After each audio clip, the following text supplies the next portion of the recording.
اگر نابالغ لڑکی کو طلاق مل گئی جو ابھی جوان تو نہیں ہوئی لیکن جوانی کے قریب ہو گئی، پھر طلاق کے بعد پورے 9 مہینے میں بچہ ہوا تو وہ حرامی تو کیا ہے وہ حرامی۔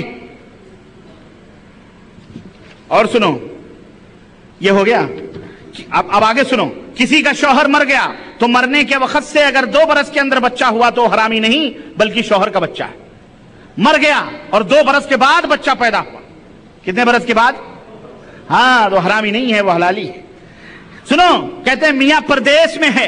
سعودی والوں سنو ذرا غور سے، تم سعودی عرب میں رہتے ہو نا، لوگ چچا بڑا لڑائی کرتے ہو، میری بیوی کو یہ ہو گیا، بعد میں ہمارے پاس مسئلے لاتے ہو۔ یہ حکیم الامت کی پڑیا استعمال کرو۔ دیکھو، میاں پردیش میں ہے، مدت ہو گئی، برسیں گزر گئیں کہ گھر نہیں آیا، اور یہاں لڑکا پیدا ہو گیا اور شوہر اس کو اپنا ہی بتاتا ہے، تب بھی وہ عذروی قانون شرع حرامی نہیں، اسی شوہر کا ہے۔ لو بھیا، فرسٹ کلاس چھوٹ ہے۔ عورت اگر یہ کیس کرے کہ ہماری شریعت میں ہے تو جائز۔ عدت کا بیان، غیر عورت کو اپنی بیوی سمجھ کر دھوکے سے صحبت کر لی، وہی روزے والا معاملہ، بھول کر صحبت کر لی بیوی سے، یہاں کسی غیر عورت سے دھوکے سے بیوی صحبت کر لی۔ میں وہی پھر کہوں گا کہ یہ آدمی کیسے کوئی جانور ہے، حیوان ہے کہ جس کی گھوڑی یا جس کی بکری ہو جہاں جائے منہ مارے؟ یہ کون سی تعلیم ہے یہ؟ کہتے ہیں دھوکے سے صحبت کر لی، پھر معلوم ہوا کہ یہ اس کی بیوی نہ تھی، تو اس عورت کو بھی عدت میں بیٹھنا ہوگا، جب تک عدت ختم نہ ہو چکے تب تک اپنے شوہر کو بھی صحبت نہ کرنے دے، نہیں تو دونوں پر گناہ ہوگا۔ اس کی عدت بھی یہی ہے جو ابھی بیان ہوئی، اگر اسی دن پیٹ رہ گیا تو بچہ ہونے تک انتظار کرے اور عدت بیٹھے، اور یہ بچہ حرامی نہیں، اس کا نسب ٹھیک ہے، جس نے دھوکے سے صحبت کی ہے اسی کا لڑکا ہے۔ فرسٹ کلاس کوکھ اور گود دینے کا۔ سنو، اجارے فاضل، پڑھنے کے لیے کوئی کتاب کرائے پر لے تو یہ درست نہیں بلکہ یہ باطل ہے۔ گھر سجانے کے لیے جھاڑ فانوس وغیرہ کرائے پر لینا درست نہیں، اگر لایا بھی تو وہ دینے والا کرایہ پانے کا مستحق نہیں۔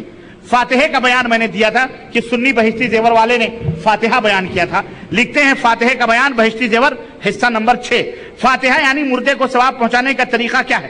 اس کی حقیقت شرع میں صرف اتنی ہے کہ کسی نے کوئی نیک کام کیا، اس پر جو کچھ ثواب اس کو ملا اس نے اپنی طرف سے وہ ثواب کسی دوسرے کو دے دیا کہ یا اللہ میرا یہ ثواب فلاں کو دے دے اور پہنچا دے۔ مثلا کسی نے اللہ کی راہ میں کچھ کھانا یا مٹھائی یا روپیہ پیسہ کپڑا وغیرہ دیا اور اللہ تعالیٰ سے دعا کی جو کچھ اس کا ثواب مجھے ملا ہے وہ فلاں کو پہنچا دے، یا ایک آدھ پارہ قرآن کریم پڑھا، آدھ سورت پڑھی اور اس کا ثواب بخش دیا، وہ نیک کام آج ہی کیا ہو یا اس سے پہلے عمر بھر میں کیا ہو، یہ دونوں ثواب پہنچ جاتا ہے، اور یہ عذروی شرع ثابت ہے۔ کہاں ثابت ہے؟ یہ کس نے بتایا؟ اللہ نے، رسول نے، کس نے بتایا؟ یہ ان کے اپنے گھر کی۔ مرید بننے کے کئی فائدے ہیں، بہرحال وہ سب چھوڑیں، آپ مرید بننے کے کہاں جائیں گے آپ؟ اور ایک واقعہ، بڑے واقعات ہیں، بہرحال سنو، چھوڑو وہ آمنہ رملیہ کا ایک واقعہ میں بتاؤں۔ حضرت نے بڑے قصے لکھے ہیں جیسے فضائل اعمال میں ہیں کہ ایک بزرگ ہیں بشر بن حارث، وہ ان کی زیارت کو آتے، ایک دفعہ حضرت بشر بیمار ہو گئے، یہ ان کو پوچھنے گئیں، آمنہ رملیہ پوچھنے گئیں۔ احمد بن حنبل جو بہت بڑے امام ہیں وہ بھی پوچھنے آ گئے حال چال، معلوم ہوا کہ یہ آمنہ ہے، رملہ سے آئی ہیں۔ امام احمد نے بشر سے کہا کہ ان سے ہمارے لیے دعا کرواؤ۔ بشر نے دعا کے لیے کہا، انہوں نے دعا کی کہ اے اللہ بشر اور احمد دونوں کو دوزخ سے پناہ چاہتے ہیں، ان دونوں کو پناہ دے۔ امام احمد کہتے ہیں کہ رات کو ایک پرچہ اوپر سے آ کے گرا، اوپر سے آسمان سے پرچہ گرا، اس میں بسم اللہ کے بعد لکھا ہوا تھا ہم نے منظور کیا اور ہمارے یہاں اور بھی نعمتیں۔ اوپر سے آج بھی جنتوں کے پرچے آ رہے ہیں، یعنی احمد بن حنبل کو جنت اس کی دعا سے ملی، وہ بھی پرچہ آیا آسمان سے، نبیوں پہ وہی آتی ہے، یہاں پرچے آسمان سے گرتے ہیں، نعوذ باللہ۔ اس طرح کے بڑے واقعات ہیں، میں وہاں اس میں نہیں جانا چاہتا۔ کہتے ہیں بچہ ہونے کا درد، یہ آیت کریمہ ایک پرچے پر لکھ کر پاک کپڑے میں لپیٹ کر عورت کے بائیں ران میں یہ قرآن کی آیت باندھ دو، ہاں انشاءاللہ تعالی بچہ آسانی سے پیدا ہوگا۔ اور وہ آیت کیا ہے؟ اذا السماء انشقت وأذن لربها وحقت، اور پوری آیت کریمہ ہے۔ یہ بچہ پیدا کرانے کے لیے یہ قرآن کی آیتیں نازل ہوئی تھی۔ بولو، سنو، نجاست کہتے ہیں نجاست کے اوپر جو گرد و غبار ہوتی ہے وہ بھی پاک ہے۔ نجاست کے اوپر پیخانہ وخانہ اس کے اوپر غبار پڑے ہیں تو پیخانہ تو ناپاک ہے، لیکن وہ غبار کیا ہے؟ اب وہ پاک ہونے سے کوئی کیا کرے گا غبار؟ یہ بتاؤ۔ سنو، ناپاک تیل یا چربی کا صابن بنا لیا جائے تو وہ پاک ہے، وہ کیا ہے؟ پاک ہے۔ اور بہرحال میں مختصر آپ کو بتانا چاہ رہا ہوں، اعوذ باللہ۔ سنو، یہ کس کا بیان ہے بھیا؟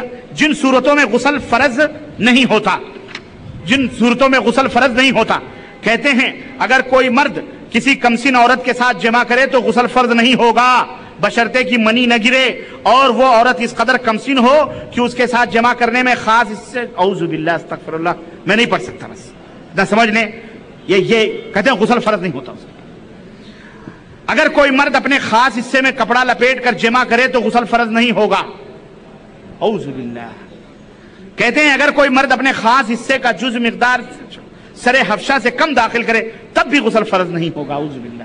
یہ سب مسائل ہیں، گندے عریاں مسائل ہیں جن کا اگر کوئی مرد اپنا خاص حصہ کسی عورت یا مرد کی ناف میں داخل کرے اور منی نہ نکلے تو اس پر غسل فرض نہیں ہوگا، اس پر غسل فرض، یہ مسائل ہیں۔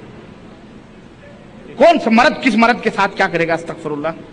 حضرات معذرت کے ساتھ، پک اپ ہے سفید کلر کی، مرکز السلمی تبرید اس پر لکھا ہوا ہے، وہ سامنے کھڑی ہے، رانگ پارکنگ ہے، گیٹ کے سامنے ہے، براہ کرم اس کو جا کے موو کر لیجئے۔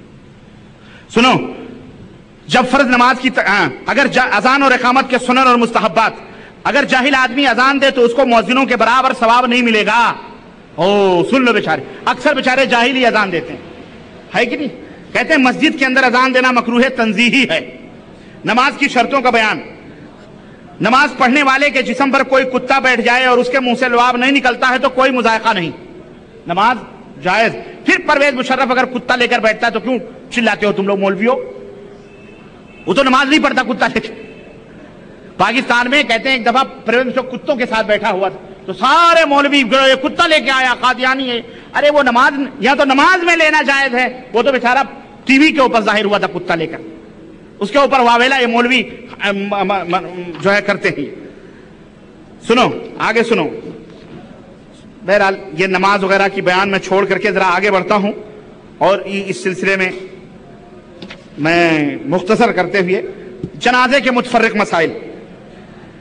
میت کے کفن پر بغیر روشنائی کے ویسے ہی انگلی کی حرکت سے کوئی دعا مثل عہد نامہ وغیرہ کے لکھنا یا اس کے سینے پر بسم اللہ الرحمن الرحیم اور پیشانی پر کلمہ لا الہ الا اللہ محمد رسول اللہ لکھنا یہ جائز ہے۔